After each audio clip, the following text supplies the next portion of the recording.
All right. I guess I'm going to start anyways. I'll record the the whole section, so um, I'll send it to Nat, and then you make it available for those who are not able to join. So yeah. So I understand last week you guys finished the schematic for um the smart water monitoring system, right?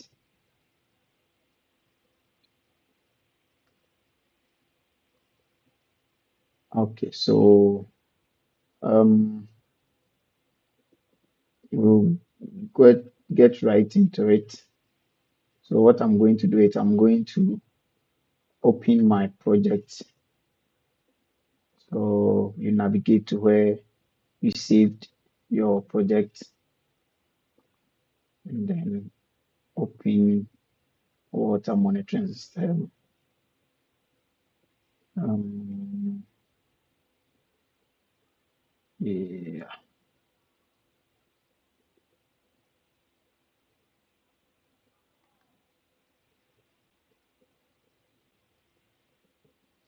good. I'll check if the sound has been recorded. Okay, I think I have the sound and everything. Yes, so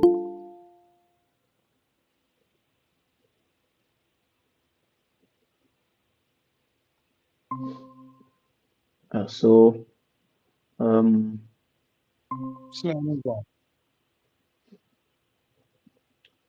yeah, you guys, so open your project files and then let's start with the board outline and then the routing. Okay, so you open your KiCad project like I have mine.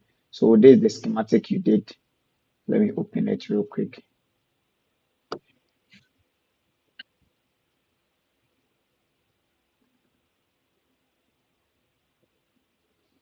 Right. So this is the schematic we did last week. We have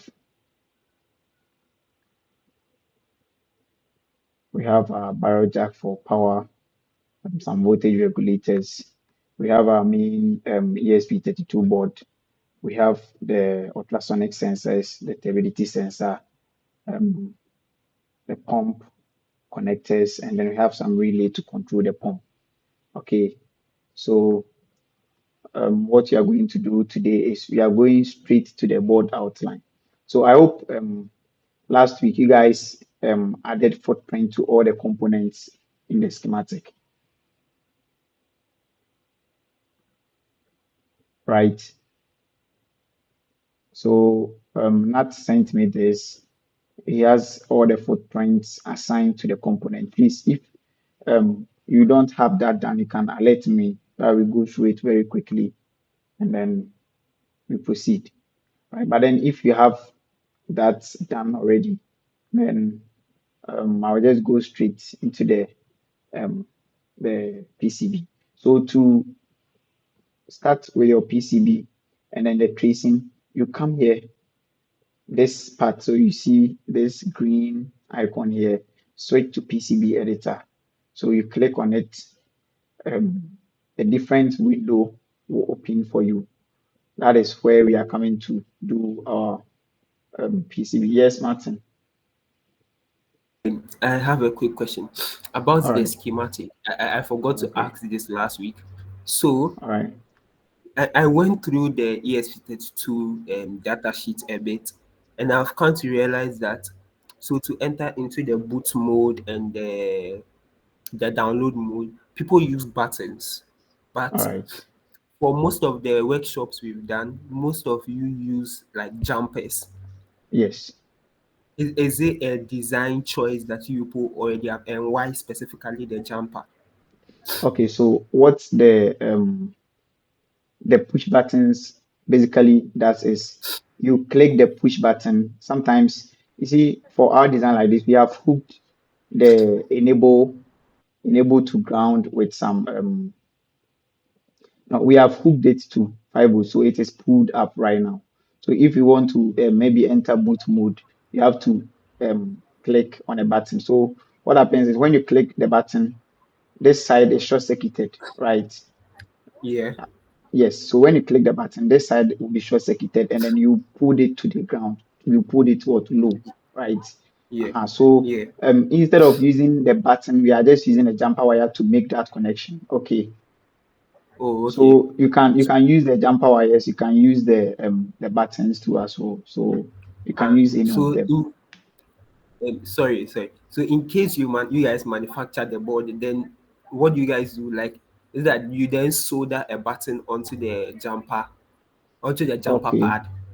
Okay, so you can do that, but then you can just solder the um just two pin out, right?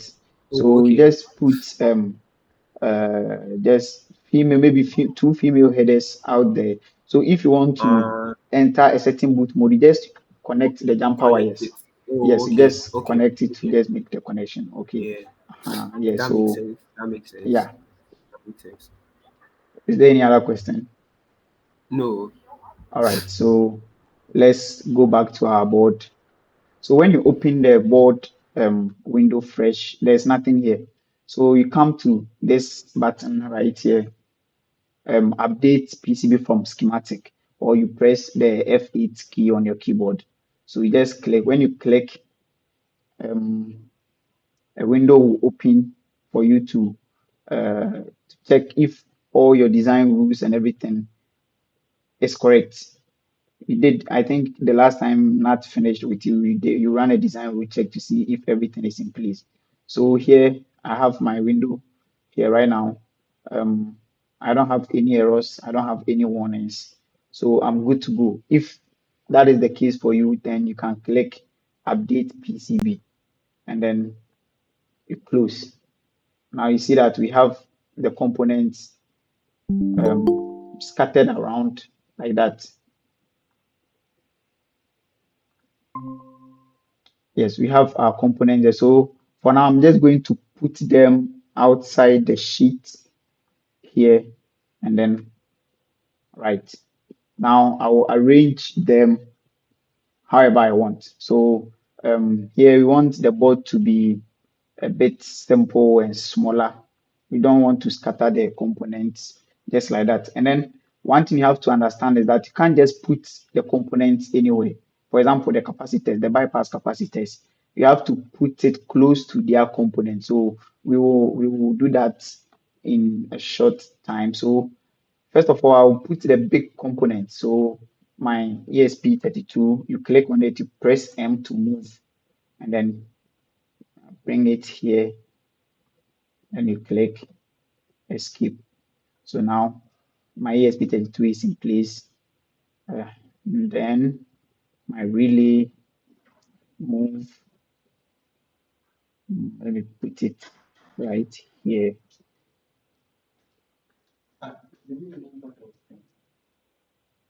When I came, there was nothing on it too, as I didn't print. Yeah. So now our barrel jack have to be somewhere close to the board. Let me put it here. All right. All right. So place my barrel jack here. Then we have some jumper wires. Sorry, some jumpers. Then some pin out. So this is the ultrasonic connector. So let me place it. Okay, let me bring it somewhere here. So just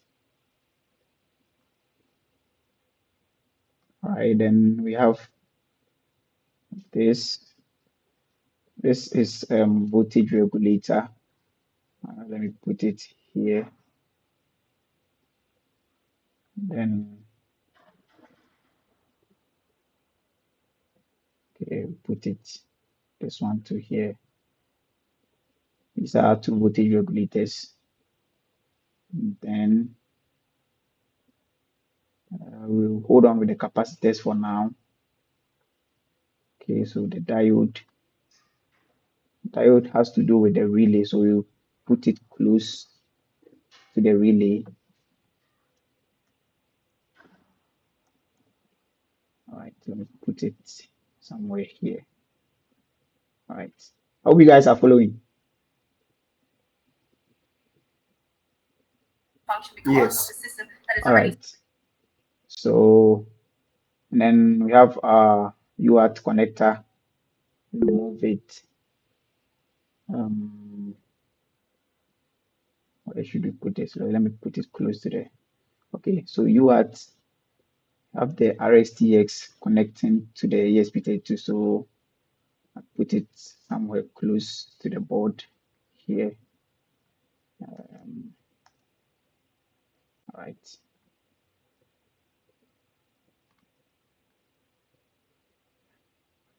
So you guys see the keep out zone, please don't put any component there. All right. Now we have our stability sensor connector.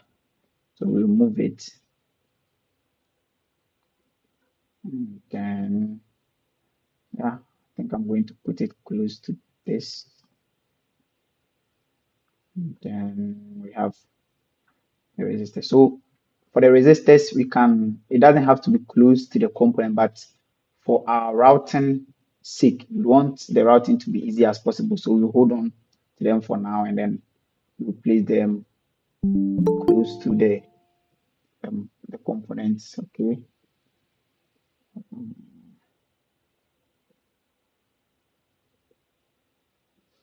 We have a transistor. So if you want to rotate the component like I'm doing right now, you click R, mouse. So you select the component, you click on the component, make sure everything is selected, and then you press M to move. So whilst you are moving it, you can press R to rotate the component. Okay, so that is it. So yeah, transistor close to the relay. Good. Right. Now we have most of the main components in place now. Now we put our bypass capacitors together. So to do that, so you go back to the schematic and then you select. So let's do for the 5-volt regulator first. So we select these capacitors. So you hold shift and you click on the other one. So you select the two capacitors. So after selecting these two capacitors,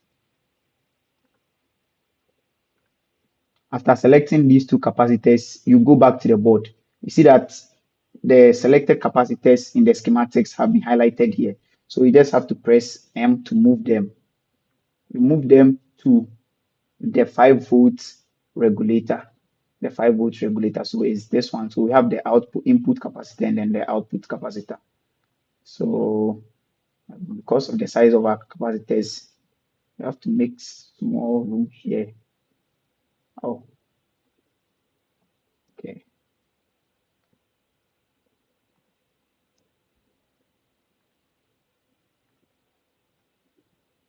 All right. Good. So you keep it close to the voltage regulator. Close to the voltage regulator. Very good. Now you do the same for the 3.3 volt regulator. So you go back to the schematic like this. So this is our 3.3 volt regulator. You select the capacitor one, you hold shift and you select the other one. So you select both the input and then the output capacitor of the regulator. And then you come to your board. You see that the capacitors have been highlighted. So we press M to move them. So, all right. So mine, I think they are a bit far apart. So I'll just bring them close.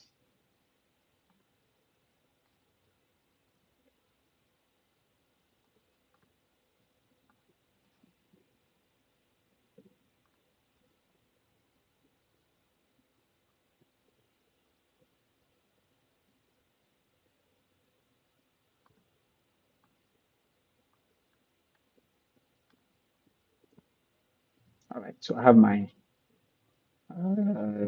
capacitors close to the regulator, right? So one thing you should do is when you are moving the components around, you should look at the connection. You see those tiny blue lines shows how the routing is going to be. And right now, when you look close to this one, you see that they are crossing each other. So to make the routing easier, you rotate them 180 degrees. Now you see they are separated. It means the routing will be a bit easier for you when you are routing these the wires for these components. So I'm going to keep it like this for now. Now we go back to our schematic. Now we go to the bypass capacitors for the microcontroller, the ESP32. Please, are you guys following? I hope I'm not moving too fast. If I'm moving too fast, you guys let me know. Right, so we have bypass capacitor. So I'm going to do the one for the power supply for now. So I'll select these two capacitors. You click, you hold shift, you click the next one, and you come back to your board. Now we see our capacitors have been selected. I move them to the ESP32.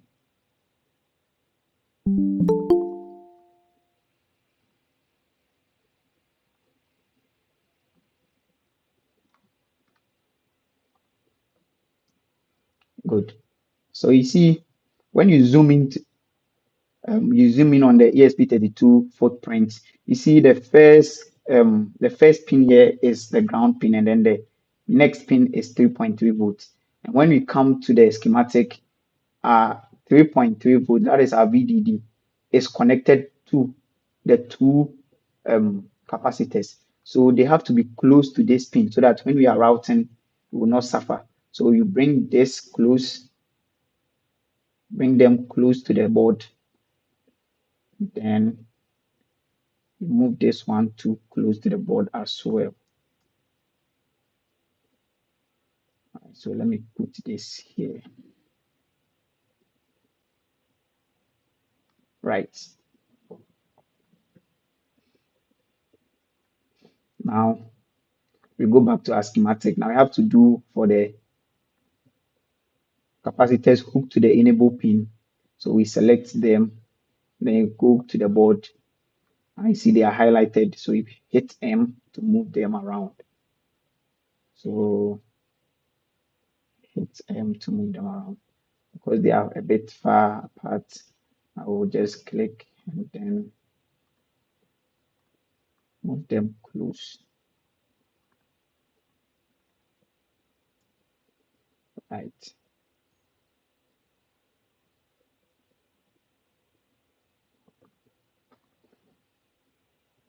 All right. Bring this here.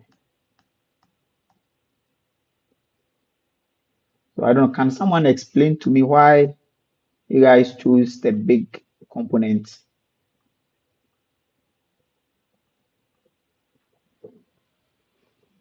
Is there any explanation for that? Why you guys choose big footprints?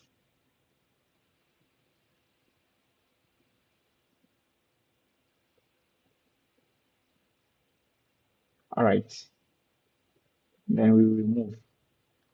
So, so we have done for these bypass capacitors. So we have one capacitor here on the relay, and then we have one for the power supply. So let's do the power supply first. All right, so we move to where the barrel jack is. So our barrel jack is here. So we put our capacitor somewhere here. Yes, good. We put our capacitor here close to the barrel jack. So you guys see what I'm doing. All the components, the main components here, their bypass capacitors have to be close to them. They have to be close to them too. All right.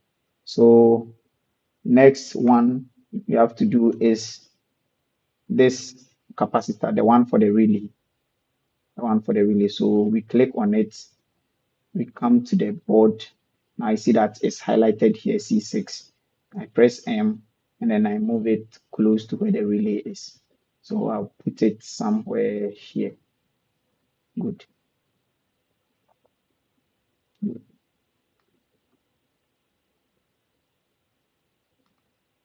Right. Now, next thing we have um, some jumpers, some headers here. So, okay, what are these jumpers for? Let's check. Okay, so this one is for the enable pin boot mode. So we select these two and then remove them here. These are for programming. You use it to enter boot mode, download mode when you want to upload the code and all that, reset and everything. So I'll keep them here for now.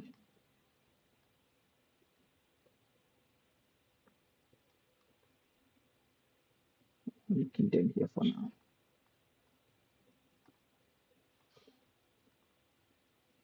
All right.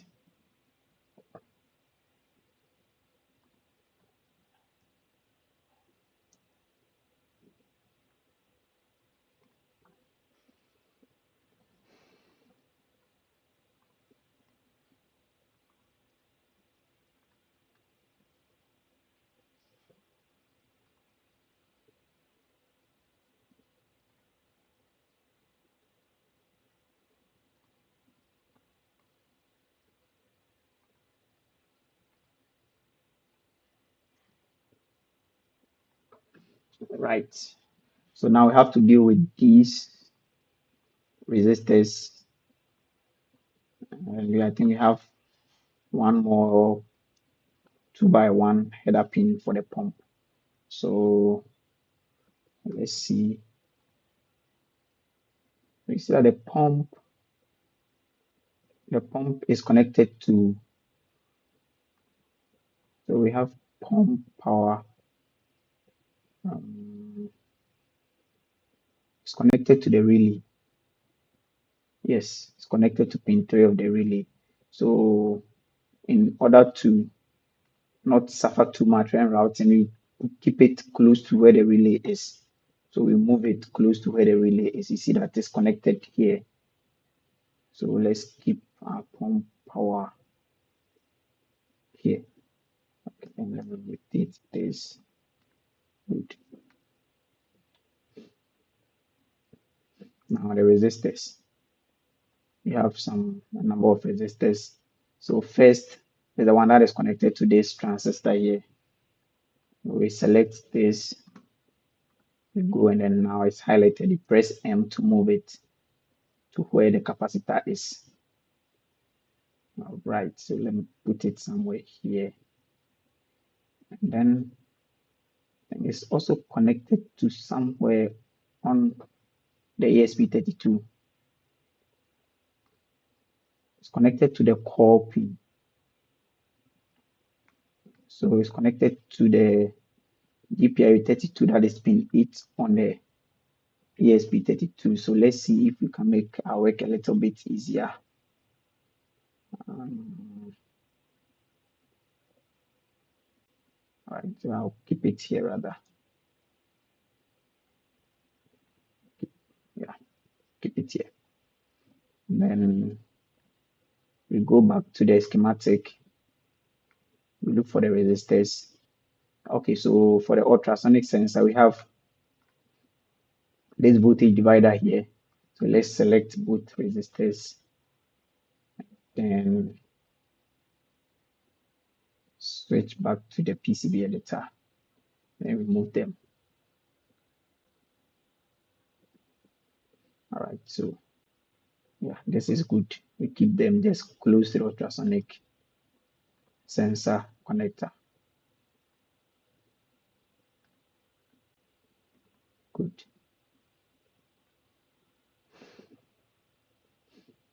We have some 3 more resistors here. And these would be, okay, we have voltage divider for the stability sensor. So you select the 2 resistors, you come, you move them close to the stability sensor.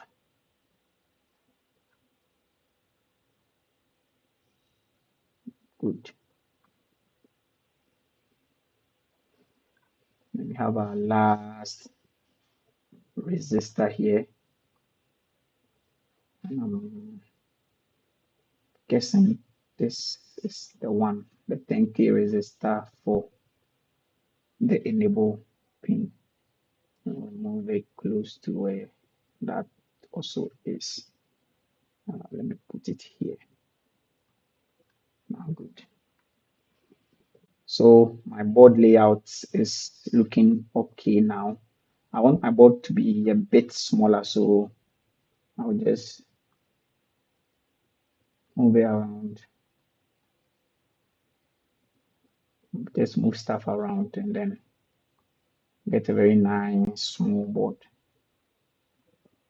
So when you're also done, you can just play with the outline a little, but then you shouldn't make any dramatic change, like where the components are, just move them a bit close in there. Yeah. So I think my board outline is okay. Now to look at how this will look like in 3D, you can use this button up here, this icon up here, 3D viewer, or you can hit Alt 3 on your keyboard, and then a 3D view of how the board is going to look like will show. Right, very good. I can see that there are some components we don't have 3D models for them yet, especially the ESP32. We don't have 3D model for it yet. So we will learn how to do that whilst when we are done with the route, and we will add some 3D models for those components. Right. So board looks good, but you can see there's this space here that I don't need, the keep out zone and this whole side. I don't really need them. So we have to draw a cutout, an outline to cut the board. So we are going to do that. Then let me move my barrel jack in a bit. Good. So to do this, you come to this side, the appearance side, and then you select edge cut. Edge cut. So here it is, edge cut. So you select it. See that blue triangle on the side. Now that we have selected, anything that we draw on this space will be a cutout. So if I draw a circle here, if I draw this circle here, then I move it to where my border is like this, this will be a cutout. Check, and now you see we have a circular shaped board, right? And you see some of our components are lying outside this circle. We don't want that, so we delete this. Right, now we just want to make a rectangular shaped PCB. So you click on this rectangle icon and then you draw. I think, yeah, 60 by 73 is fine. I think I've got 59.9. I don't want that. Yeah, so and now when I move, see the thing snaps in the grid by I think 0.1 mm, and that is what we have selected here. So let's change that to 1 mm or 0.5 mm. So now when we start drawing, it snaps. Okay, Essential. Okay, when you were drawing the rectangle for the around the components, why didn't you include the antenna part? Isn't it supposed to be Okay. on the board? Okay, it's not really important. If you have seen most of the development board of the ESP32, most of them they just bring that out. It's not part of the component.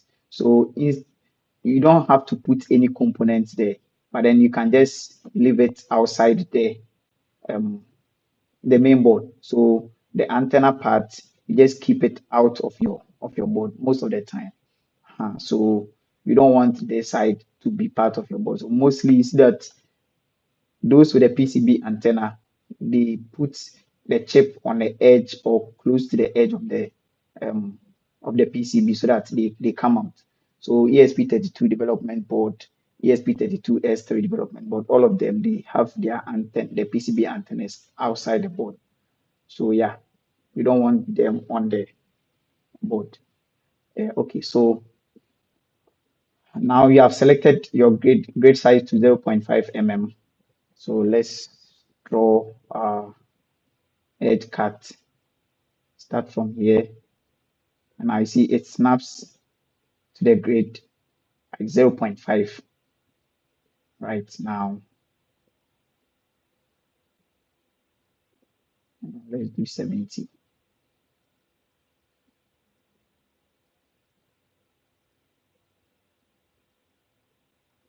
Good. Now, yeah, I think everything is fine. Now let's take a look. Good, good. All right, perfect. But I don't really like the way these um, headers are out of line. I don't like it. We just keep them in line a little.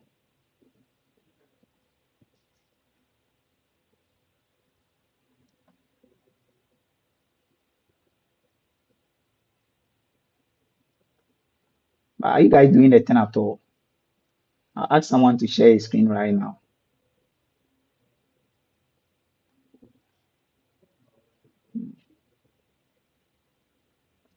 Okay. So right now you see that there are some text here that's making the thing a bit clumsy. We don't want that because these boards, these texts will not even show on the PCB. The ones that will show are the yellow ones. You see the ones that are yellow. You see that will be printed on the silk screen. So this will be included on our board, but this one will not be part. So when you double click on some of these things, you see that they are on the F fab. We are not going to do this part when we are manufacturing our board. So what I'm going to do is I'm coming to turn the F fab part off like this. So all those things, tests will, yeah, they will go away. We have a cleaner board. And also the silk screen text, those yellow text. When you run a DRC check right now, they will tell us that some of them have been, intersect. We don't want that, so we have to fix that. So this is C1. It's associated to this one. So let me bring okay Q1 here. Then C5. We put C5 here. So you can all do these arrangements. You can see R6 is on the outline of R5. That one to when we run a DRC check, they will flag it as error. So let's clean up our board a little before we go into the routing.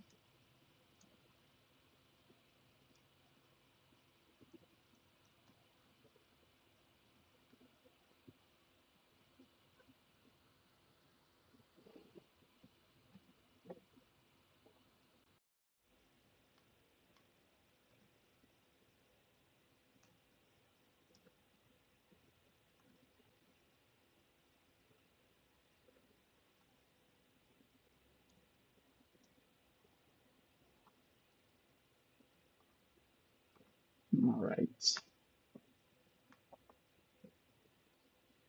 Good. That's great. So we have our board outline, everything ready.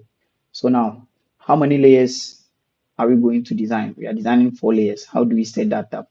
You come to this icon, board setup. You click on board setup. Now you come to physical stackup. Physical stackup. So we have copper layers. So we are doing 4 layers. You can do up to 32 layers. So right now we are doing 4 layers. So you select 4 layers and then click OK. Now there are some design rules. There are some design rules that we have to set. So to set up your design rules, you go back to the board editor and you come to the design rules. You come to constraints. So these minimum clearance, minimum track width, minimum connection width, minimum annular width, and everything. You go to your manufacturer's website.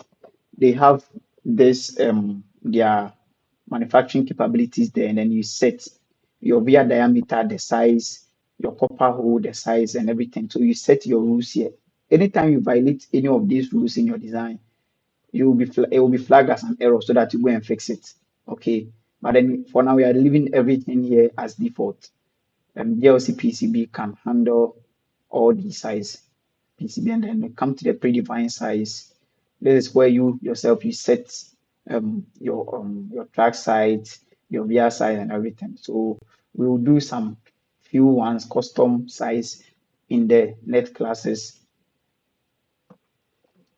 So yeah, when we get there, we'll do that.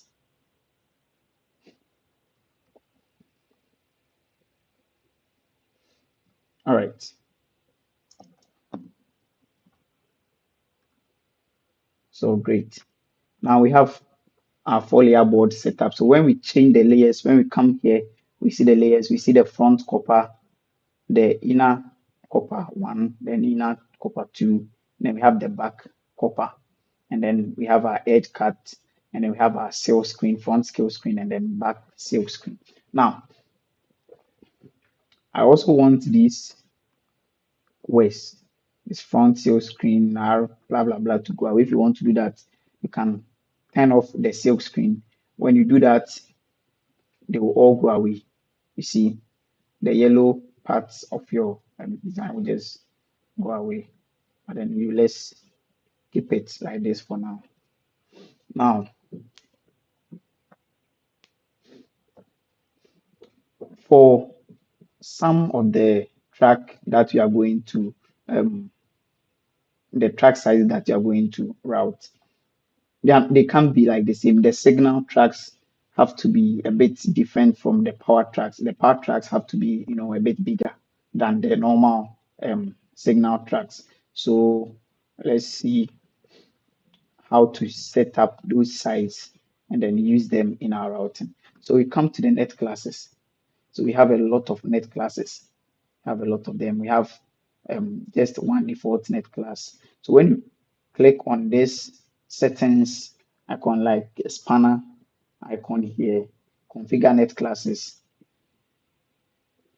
a dialog box will open for you. So the default, we have 0.2 clearance, 0.2 mm track width, and then 0.6 mm via size.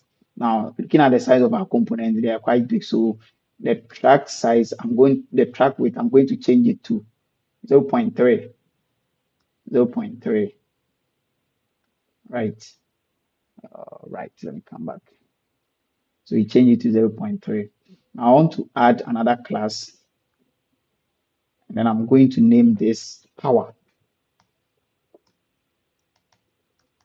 Power. Power. Okay, then clearance, I will keep in the default clearance 0.2. Track width, I'm making it a little bit bigger, 0.5 mm. Then beer size, I'm maintaining the default beer size, beer hole 0.3. microvia 0.3, then 0.1, right? 0.2, this one to 0.25. Good. So we have our PowerNet class also set up. Yeah. Now let me add another one. Okay, so the signals will take the default routing, so we don't really need anything. That's it. So now let's associate. So in the routing, to make things easier, whenever we click on a power net, anything that is connected to a power, a battery or 5 volt or 3.3 volts, it will automatically change the size to fit the net class. So let's add another net class here. You see the power, we have 12 volt, 3.3 volt, and then 5 volts. 12 volts, we have like a little bit too much current. So let's increase the size of the 12 volt track. So let's create a net class 12 volt and then clearance 0.3, track width. I'm going to make it 0.8. 0.8. And then the rest I will leave it just like that. Good. Now come here, I'll add a net class. So we have the plus 12 volts. So here, when you are associating the net class to the predefined track weight that we have set here, we have to make sure that the name of the track, the net, is the same as the one you put here, and the pattern is a row or column, whatever. So plus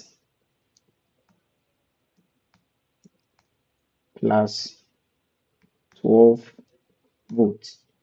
So we see net matching plus 12 volts. And what net class do we want to associate with it? Is the 12 volts net class. So we click on it and then we add another one. We have 3.3 volts.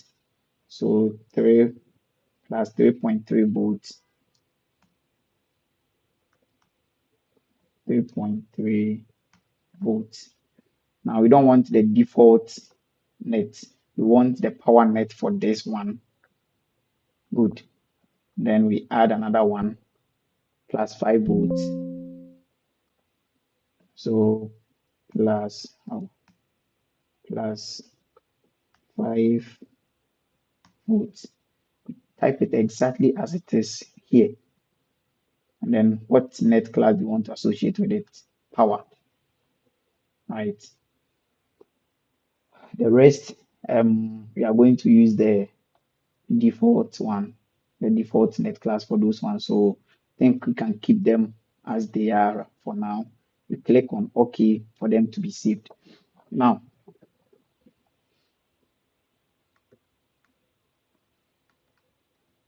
so now we have 4 layers. We have 4 layers. We can't just waste the layers. And with this board, we have a lot of grounds running around here, a lot of grounds. So what you are going to do here is we are going to use one whole layer, one of the layers as a ground plane. So the moment we connect, like if it is a true hole, and thankfully all the components we are using here except the ESP32 are through hole components. So the moment we make one of the planes ground plane, what happens is they will just connect automatically. So then we have all our grounds connected. We don't have to do any routing for our ground. So we are going to do that one. So to do that, we use this icon here, draw field zone, draw field zone. So you click on it, and then we want to make the whole board like one of the inner layers, a field zone. So you click. So which of the layers do you want to select? Already edge cut is selected. We don't want edge cut.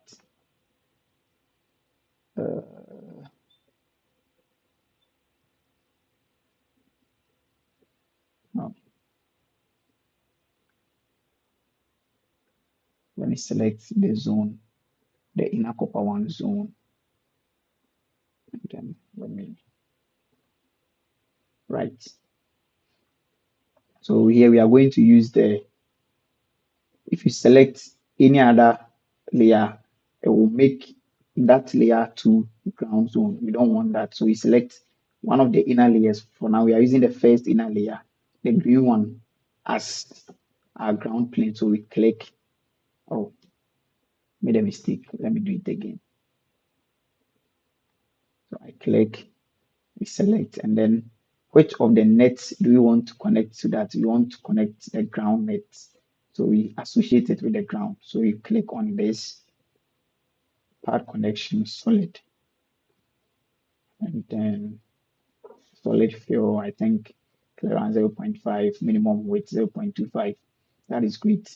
We click OK. And now we draw.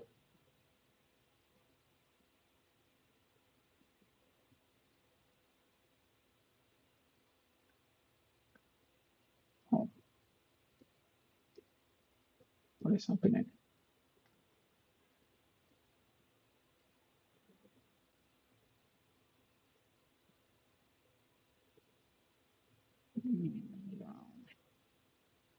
All right.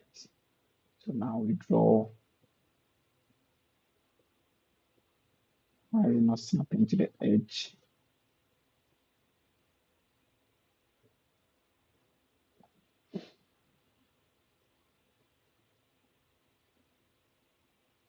Change my grid size to 0.1. Right, now I select ground, solid, click OK.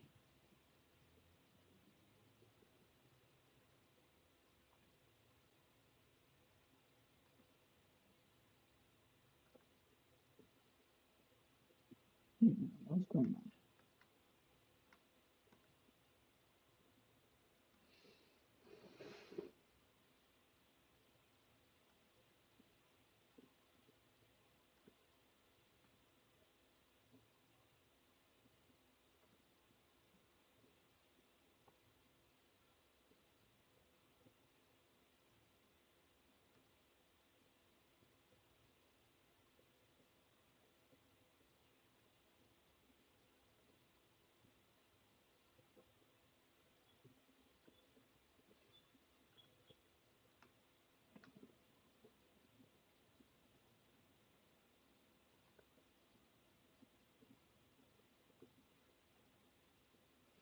Good. So now we have the whole of the inner copper layer 1 as our ground. Now to fill the zone, you press B on the keyboard, and then now the whole zone is filled. Now you hit escape. So now we have the inner copper 2. Now if you zoom closely, you see the ground part. You see these lines means all the grounds on the board is connected to that layer. So now we don't have to do any routing for the ground. We don't have to do any routing for the ground. All our grounds have been taken care of. Now we go back to the front layer. Now let me turn off this green thing. Oh.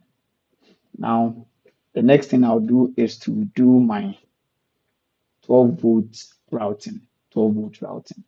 So I come here and I click on X. Now I see the size has automatically changed to 12 volts. So I connect to this. I have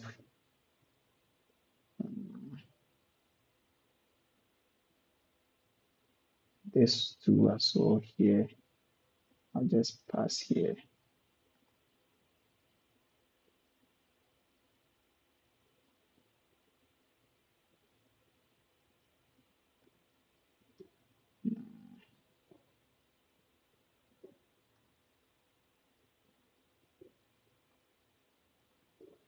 Good.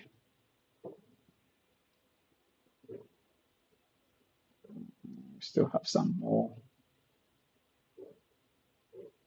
All right, so I'm gonna rotate this guy. Good. We can hit P to refill the zones. And then X.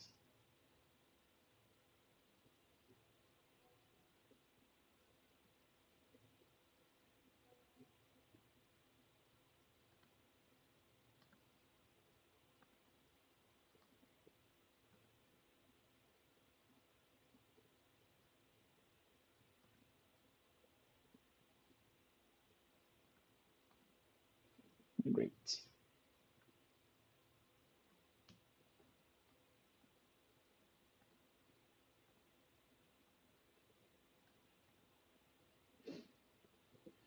Now it looks like we are done with the 12 volts routing.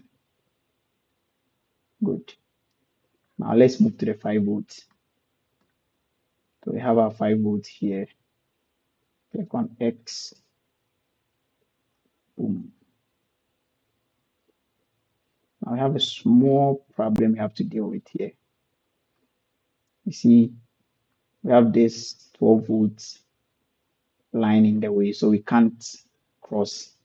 We can't just route through it. So the cable has to come and pass here.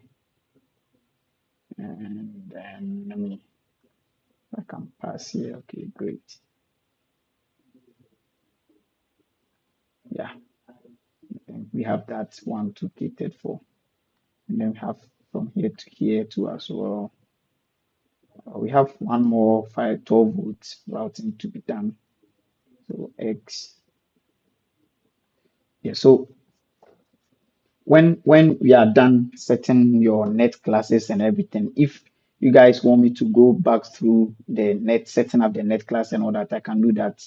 Let me know if you didn't get that, and then I'll go back to it and then we'll go through it again. So when you are done, you just have to make sure that you don't have any, in fact, KiCad will not even allow you to cross the wires. If you cross them, they'll be connected together. We don't want that. So can try and then avoid that.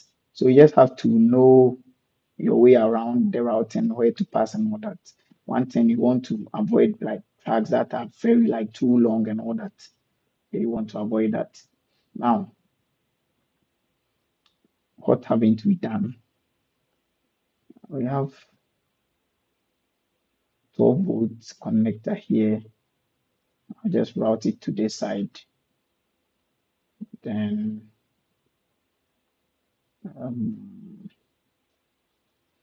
I think that is fine. Now let's come to the ESP32. So you see, because this is not a through hole, you see it has this blue line saying that we haven't connected a ground. But then if we check, we turn on the inner copper, you see that this ground is connected to the inner copper layer. Now we can do this with different other techniques. We can use vias. I understand. I hope you guys know what vias are. So vias are small, let's say, wires, very tiny. They connect the two layers, like two layers together. So when we open to our board, let me see. Good. Now, if you look closely, now you see that there are some yellow things be in there. So these ones are, let's say, vias for the through components. Now, if we put vias on this board right now, we will do that and then we'll see how they are connected. They will connect two layers together, right? So VS are just like these yellow things that we see inside the board. They connect, if you want to connect the upper layer and then the bottom layer together, it does that for us. When we put it on it will connect the two layers together. So that is what VS does for us. So back to this one. So we can connect the ground, can place a via here, and then connect this ground to it. So let's try that. Place via, and I'll put it close to this. Now, the moment I put it there, it knows that I have a ground plane there, so it has labeled it as ground. So right now, this via we see here is connected to the ground. Now you see it is asking me to connect this to the via. Very good. Another way to do that is because we have this through hole component close to the ground, we can just forget about the via here and just connect it to this through hole component. So that's what I'm going to do. I'm going to connect it to the through hole component. So I put the cursor on it and press X and just put it on it like this. I have my ground connected. And I'm going to do the same to this. Connect this to this ground. Yeah. Now let's connect the 3.3 volts to the 3.3 volts pin. And this 3.3 volts to the 3.3 volts here. This 3.3 volt to the 3.3 volts here. And then we have these two connecting to each other. Yes. And we have this to that. Have this to this. We have this going here. All right.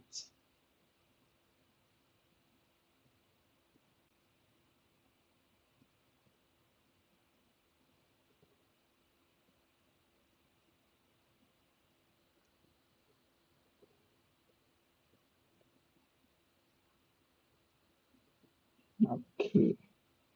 Now there's one thing that we can do to let's see the number of um, 3.3 volts nets we have. Let's see. So okay.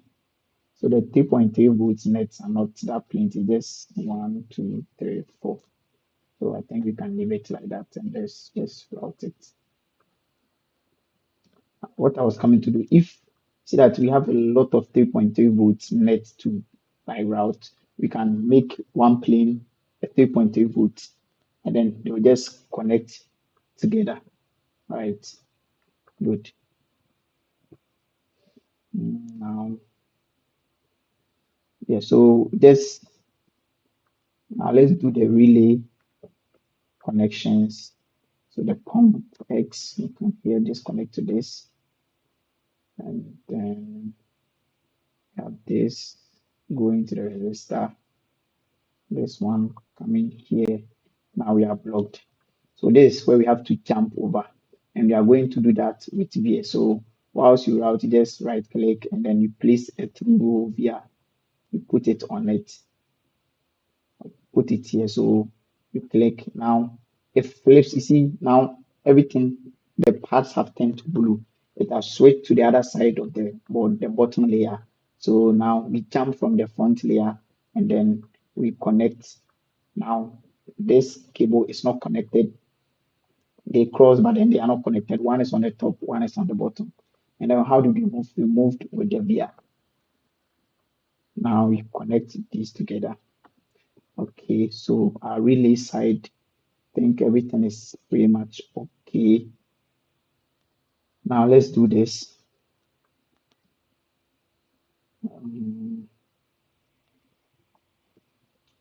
If I route these two calls, so let me rotate this.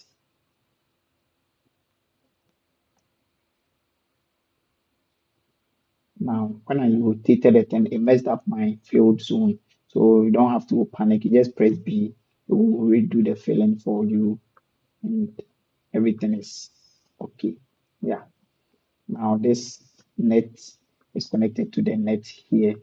So just X and then boom, they connect. Press X, boom, they connect. Now we have 5 volt, so we have to route. So I'll route it, I'll pass the back here, and then boom, we connect.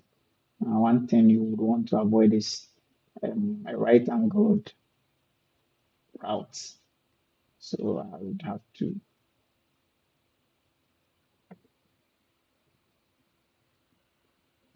change it.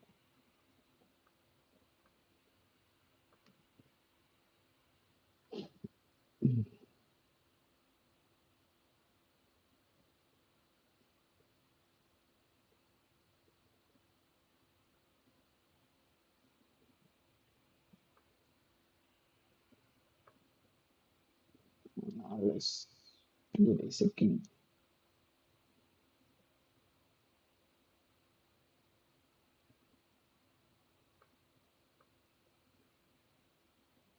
Good. Now let's come to the relay. So we have this voltage divider here.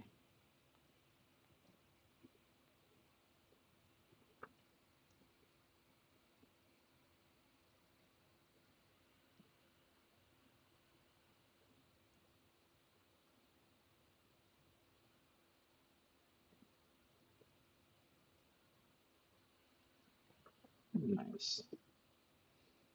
All right. This echo pin is connected to the echo pin, and then this one comes here. They will cross. So let's switch by rotating it a little bit back. Yeah. Anytime you make any adjustments with the component placements, please don't forget to hit B to do the refilling. Now press X to connect the echo pins together, and then this comes to the connector here. Then we have trigger pin. Right. Now the trigger pin is going to the ESP32. We'll do that routing later. Right. Now TX and then RX. Let's see. So we can route this and avoid the use of vias. So let me delete this 3.3 volt track I did here. So that is how the routing is going to be. Sometimes you have to go do back and forth. Let me rotate this and move it here. Then I'll hit B. Good. Now my 3.2 volt is down here. Now let's click X, put it here. Now these guys are also crossing. Interesting. So we'll definitely have to use the bias. But here we are going to use just one. So now you right click, place through via, and then you left click, and then now. Okay, good. So let me come back here again. Now delete the via.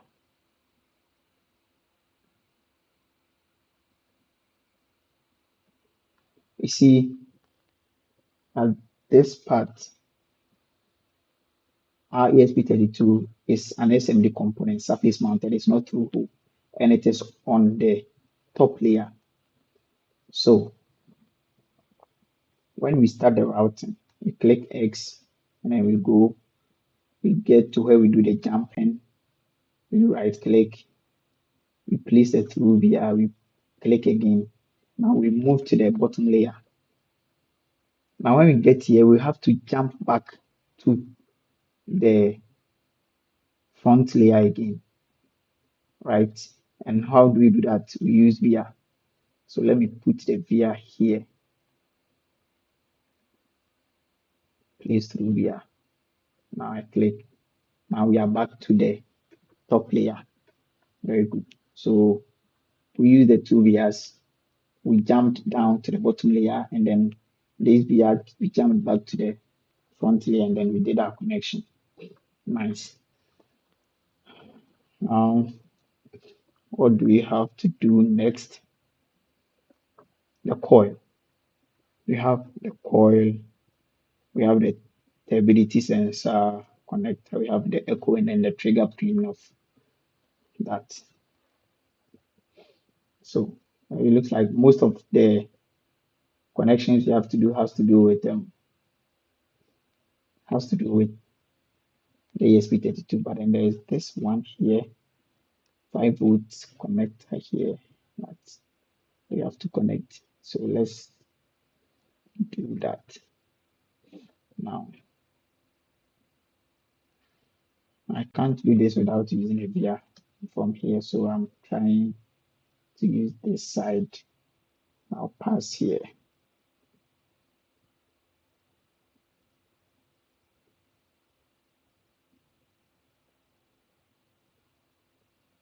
Good. Now we have done that. All the 5 volts nets are connected. Good.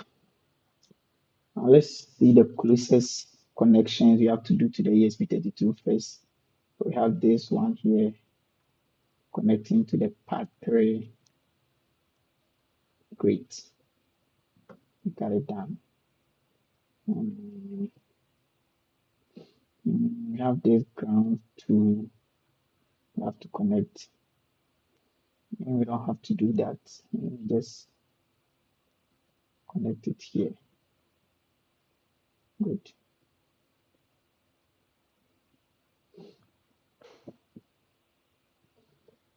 Good. Our board is coming together. Let's look at how it looks like. All right. Great. Good. Now back to our board. Check.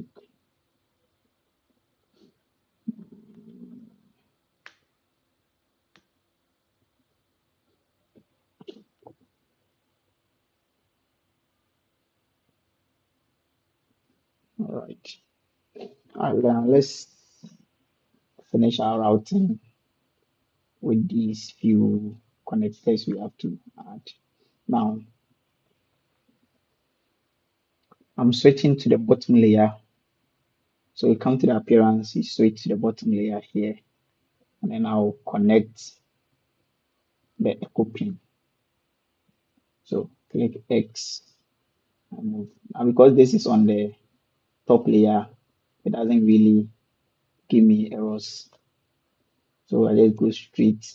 When I get here, I right click, I jump to the front layer, and I connect. Yes, now I'll do the same with the echo, the trigger part. I'll move straight. All right, now this track, the echo track is in the way. So what I'm going to do is I'll just jump, place it through here, and then I'll just move straight on it. When I got here too, I was blocked. I click, place it through here, click. Now you're on the bottom. You click again, add a through here, and now we are connected.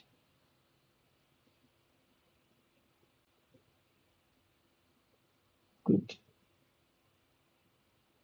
Now let's connect the stability sensor to. So from this resistor, we move straight here. Here will be blocked by this Or you can actually pass here and then you can just pass here. You can pass here, right click, replace your via, click, and then our stability sensor 2 is connected to our ESP32. Now, what are the connections left? So we have this 3.3 volts. They're asking us to connect. Let's do that. Great. Now we have our coil, our relay coil. We click.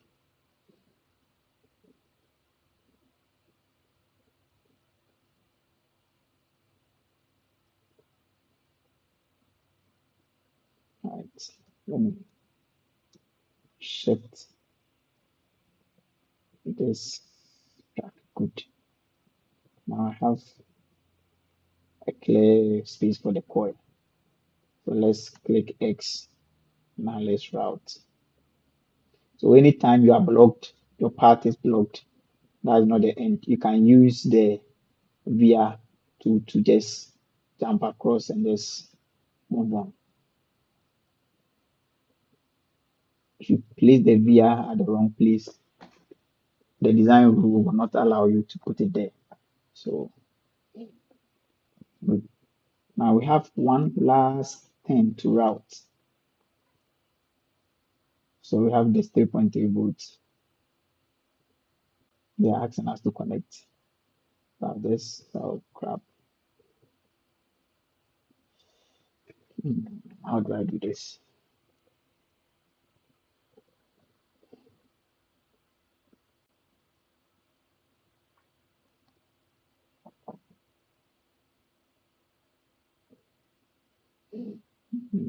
This 3.3 volts.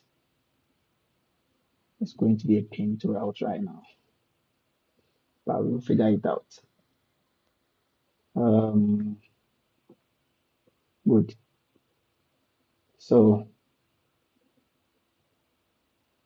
I think I'm just going to use the BIAS to do it.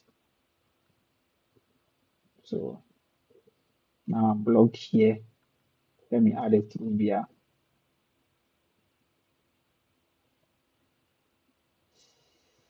Oh, okay. And I'll pass here. I think I can just connect it here. So let me just pass here and then put it here. And I'll put another via on here and then connect it here. Good. So now our routing is done. Please, is there anybody who had like any problem with the routing or you has any question to ask? You can just raise your hand and then ask.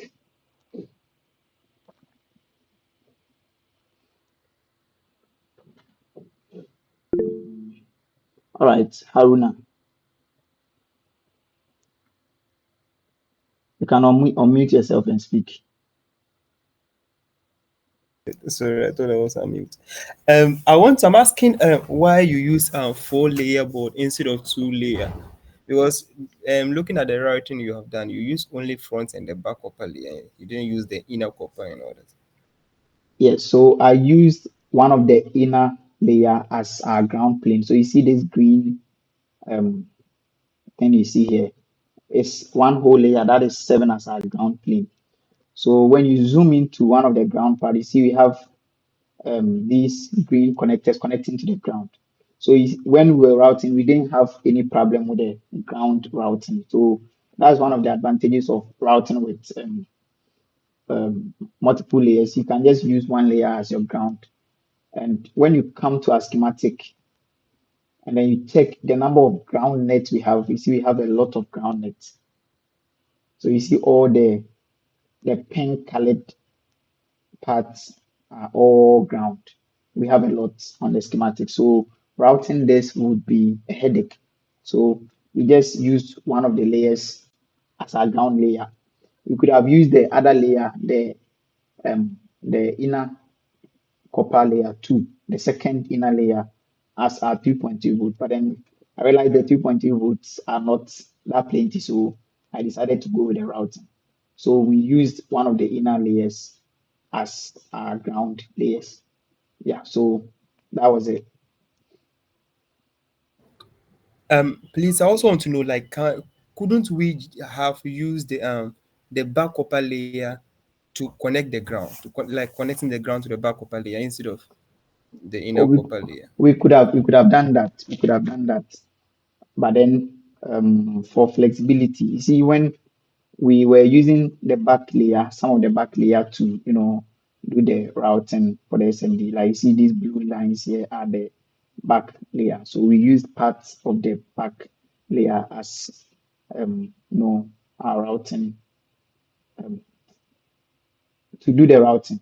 Yeah. So we could have used the back layer as um, a ground plane, and then we could have still done the routing in there, but then it will use the design rule to check the allowance. So if you look at this part here, you see this side is black. It is using some, I think zero. We set it to 0.25 allowance.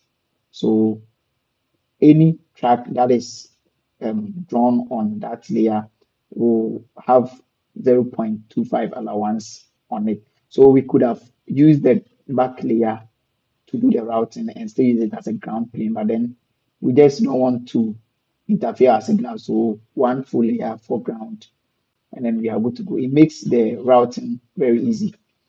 This board, we don't have a lot of components on it, so it looks a bit simpler. We could have just used two layers to finish the routing.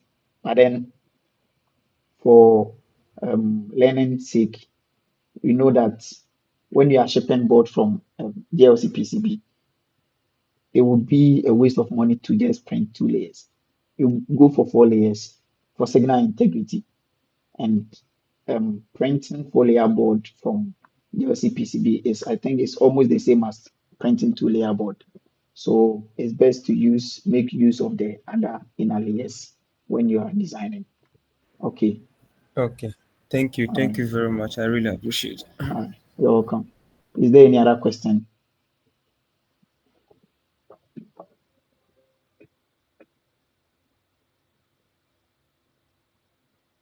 Okay. So if there is no other question, then we move on to the next thing.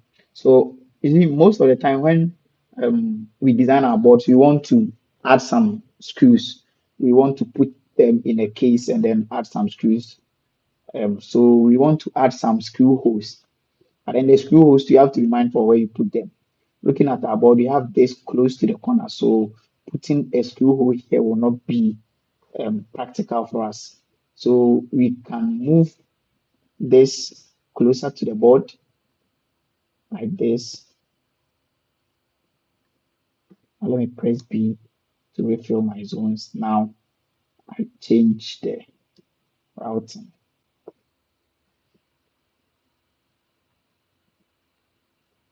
Good.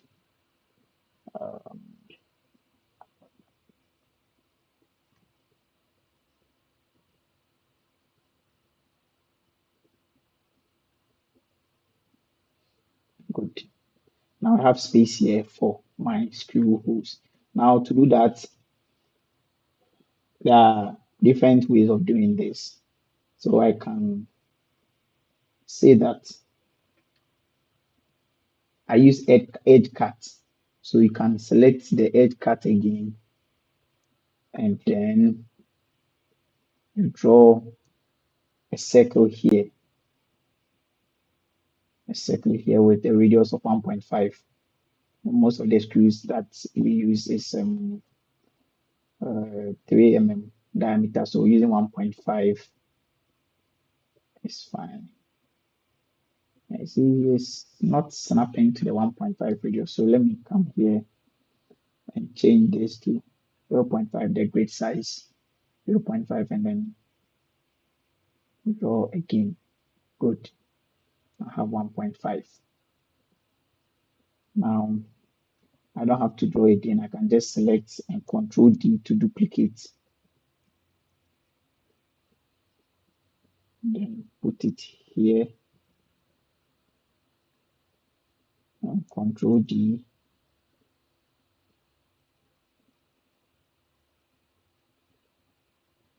Put it here and Control D.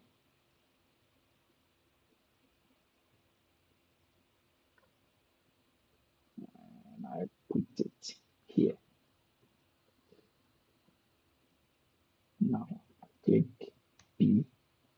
Yes, now I see it cuts it out. Let me move this a bit closer to the edge.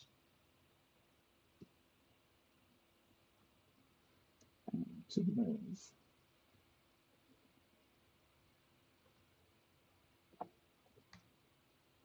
Good. Now let's see how our board looks like.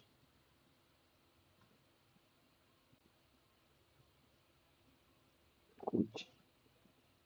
So now we have some screw holes in our board. Very good.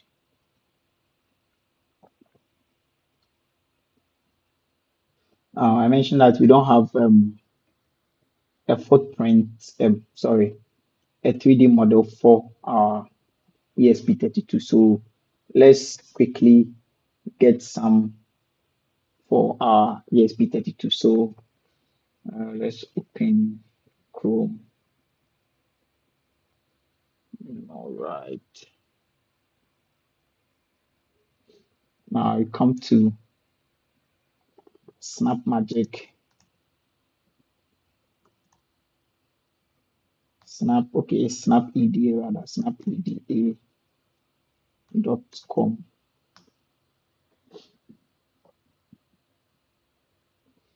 All right, so when you come here, you sign up, you create an account quickly, and then you set your password. So ESP32 room 32. Yeah, good.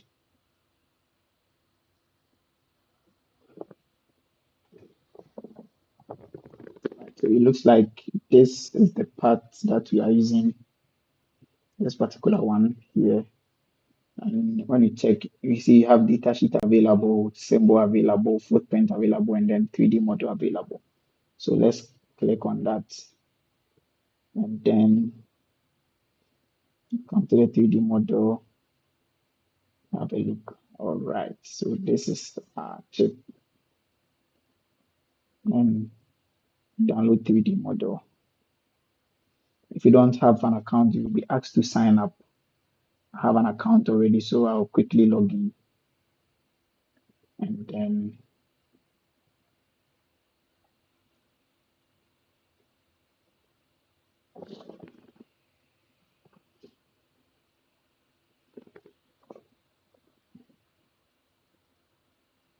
load. And I think I should download again. Right.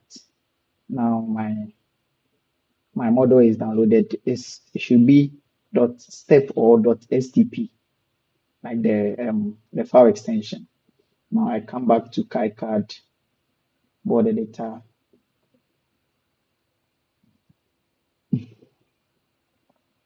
I double click on the footprint of the ESP32.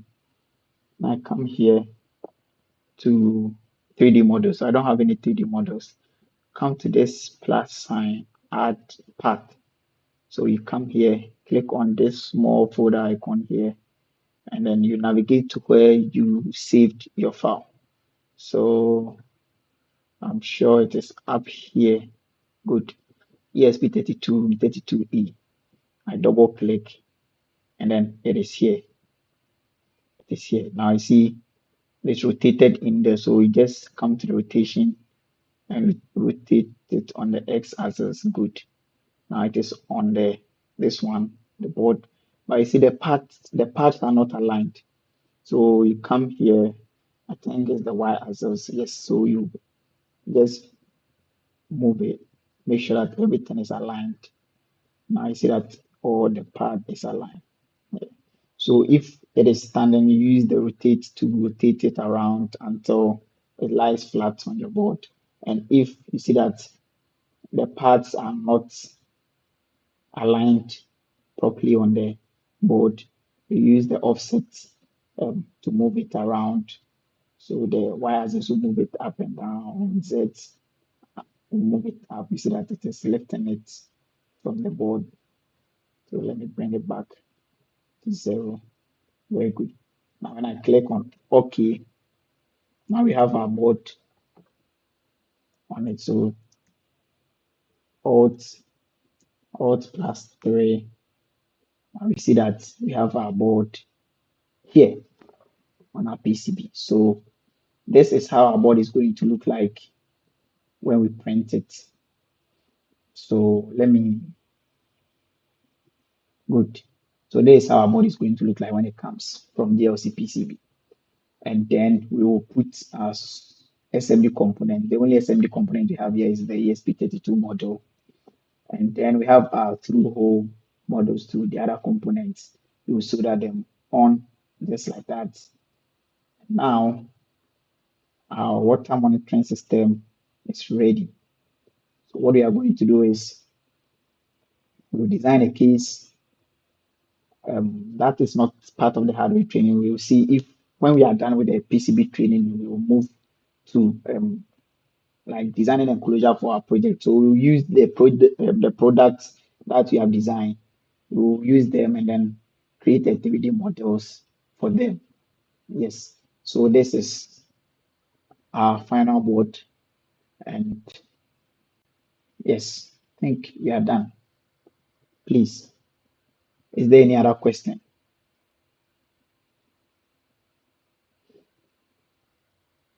Any other question? Yeah, Haruna.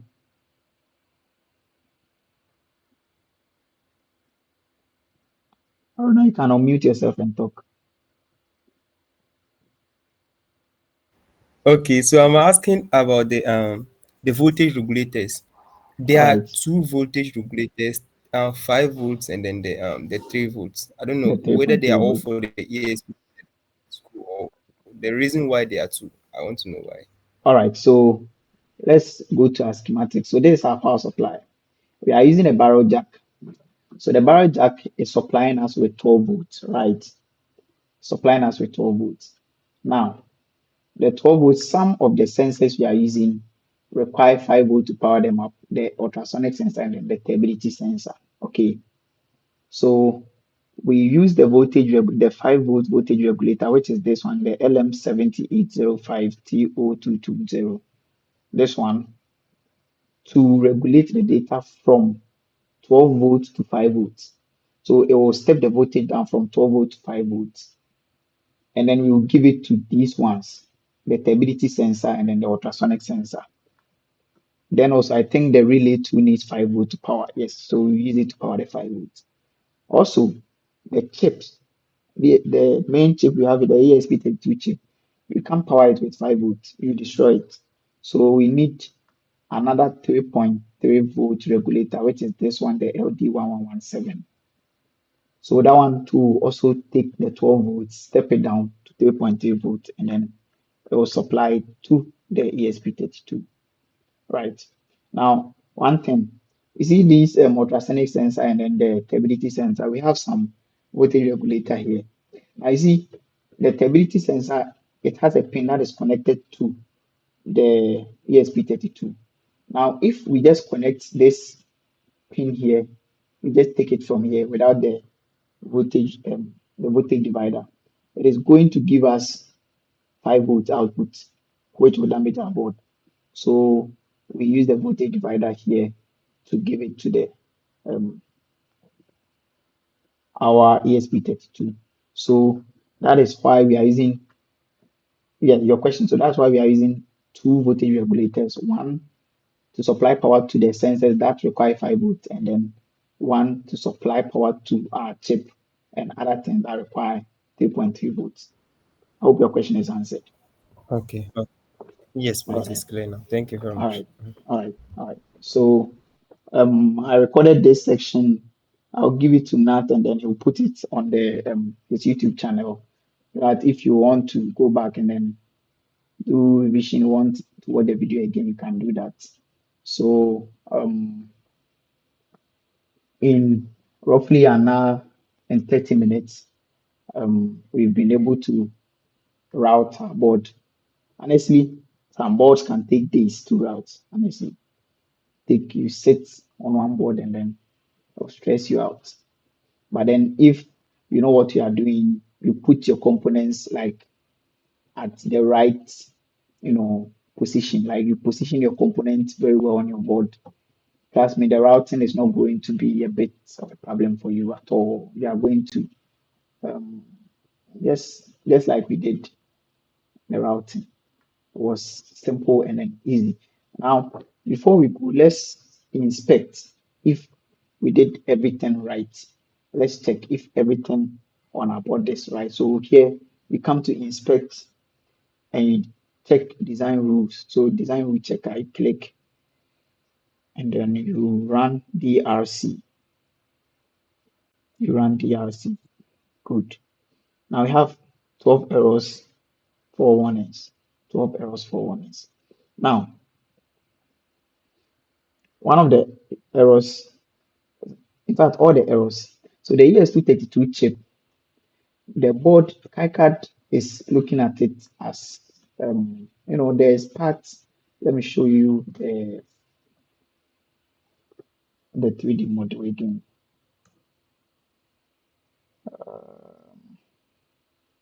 Good. So when you look at the 3D model, you see this side is a ground pad. It's a ground pad. And on this chip, it has VS on them. It has VS on them. But then our board is thinking those VS will be part of our board, which is not going to be part of our board. So these errors, 1, 2, 3, 4, those are the 12 errors. To fix this, what are they saying? They said that at part 39,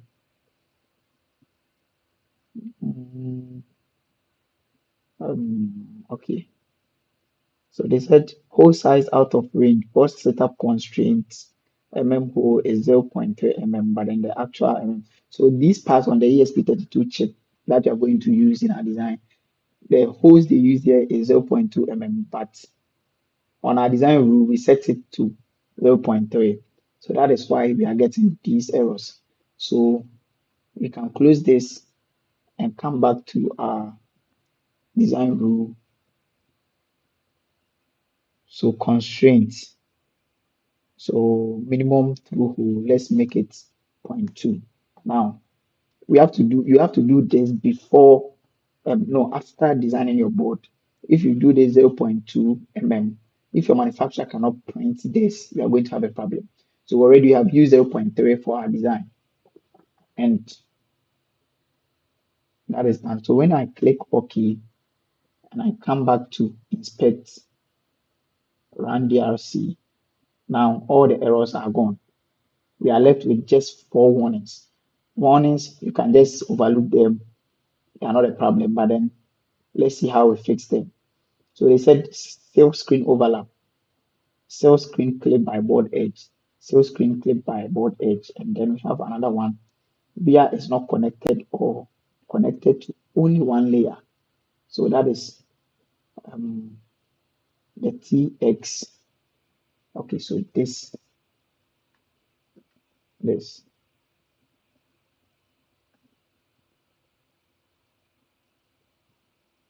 All right, so let's see how to fix that. Okay, so now let's see R6 and then R5. They said they have overlapped with the star. Okay, now we see we have this overlapping with the save screen. So let's put it here. Good. That, and then they mentioned that one of the save screen have been clipped by board edge, and I'm guessing is this one right here. So I'm going to move it out.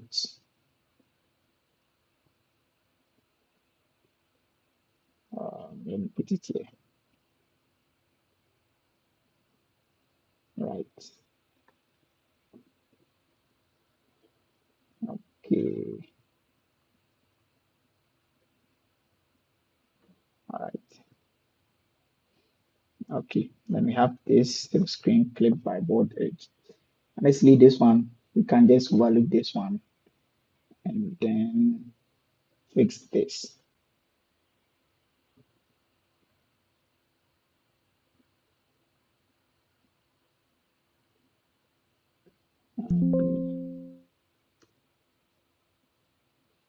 Okay.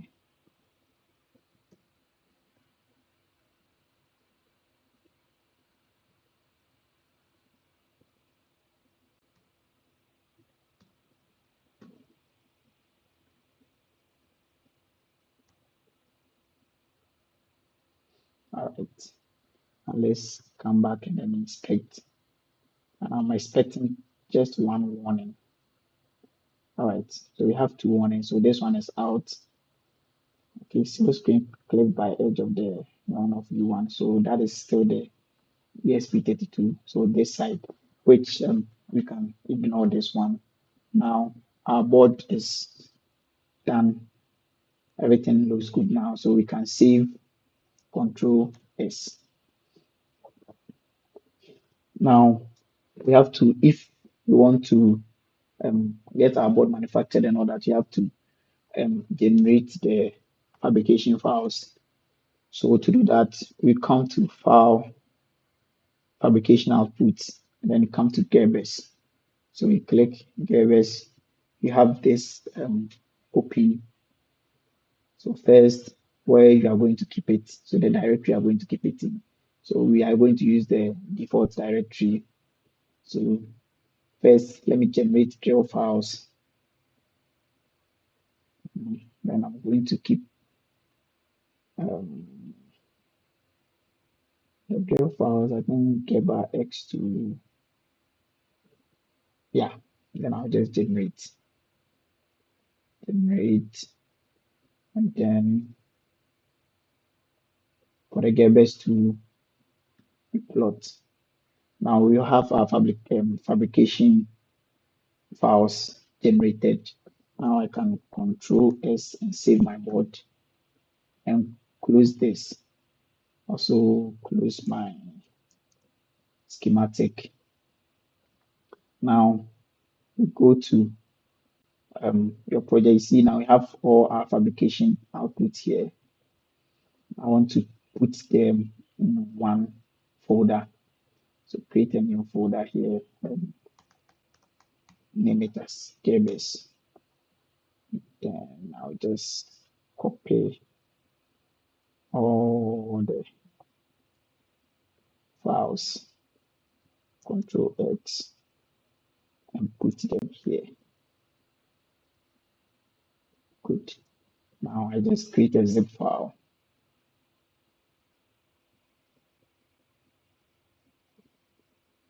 Compress to zip file. Good. Now when we want to order our board from DLC PCB, we're going to use these Gearbest to do that. And then next time we meet, okay, let me do that real quick. It's not going to take a lot of our time. So come here, come to DLC PCB, and then good. Now you come here, add Geba file. You navigate to where you save your project files.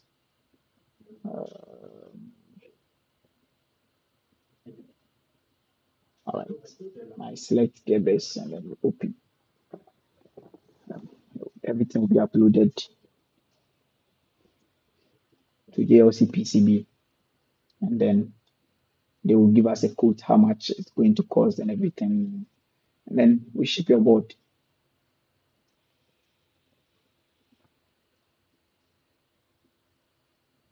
All right, very good. So this is how our body is looking like. The back and the front. How much? It's just $7. $7 for 5 pieces. So we have where do I okay, so the quantity, select the quantity here. So 10 is going to be $13. 5 is going to be $5. You want to make 7,000 and wow, this is the amount that you have to pay. That is means this is 70,000 copies. 7,000 is going to be $2,000. Yeah. So you select 5 for $7 and then estimated shipping. So mostly right now DHL is cheap. It's cheap. FedEx used to be the cheapest. So um, yeah, can choose any of the shipping, and then they will ship it to you. FedEx, DHL 2 to 4 days, FedEx 2 to 5 days, FedEx International Credit 2 to 5 days. Like within a week, you get your board, and then so when you are done, you select everything, you save to cart, and then the rest is just like ordering components like things from say AliExpress or Jumia or something. Yeah. So we save to cart, come to the cart, our board is here. There's a secure checkout, blah blah blah. You add your address and then boom, our PCB is manufactured in 7 days. You get our PCB. So yeah, that's all about it. So we have our um, smart monitoring system, water monitoring system done. All right. So guys, we'll see you next week. I'll discuss with the other trainers and then see what we'll do next. If you come up with another project, or we will try and then fabricate this board as soon as possible, then we'll see. But then we have to do some um, practicals too as well. So yeah, we'll discuss that and then get back to you. Thank you guys very much.